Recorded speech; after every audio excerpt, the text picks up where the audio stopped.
So yun guys, welcome for my vlog tonight. Pagod na pagod ako, no.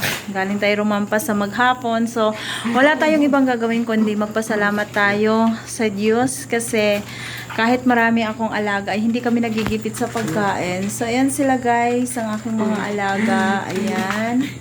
Nandyan sila and nandun yung isa kasi may ipis siyang makita. Nandun siya sa lamisa. So, ayun lang ang pinapasalamatan ko sa Diyos, no? Kasi malusog ako araw-araw and nakakarampa tayo. Then, nakakagawa tayo ng paraan para kung paano kami makakasurvive sa isang araw na pwede naming kakainin. So, kasi ayan sila, marami silang nakaasa sa akin. Sobrang dami nilang nakaasa sa akin, guys.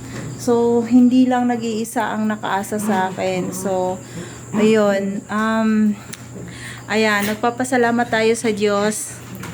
Kasi, dahil binigyan niya tayo ng mga kaibigan na mababait, customer na mababait, kapitbahay na mga mababait, at ayun, nag-o-offer sila sa atin ng blessing, guys. So, lalong-lalo na yung talent natin. So, malaking blessing na rin yung talent na binigay sa atin. So, thanks God talaga ng marami kasi hindi nila tayo pinapabayaan. Lalong-lalo na sa mga customer ko na malapit sa akin at hindi ako tinuring na iba. Ayan, shout out sa inyong lahat dyan. So, ayun guys, maraming salamat sa inyong lahat. I-flex ko lang yung aking kuko na naka-gel polish, guys.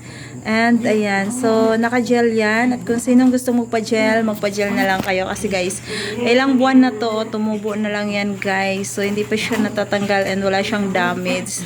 So yun guys, thank you so much. At maraming salamat sa inyong lahat. And thanks God sa lahat ng blessing. So yun sila. Maraming nakaasa sa atin. Yung isa.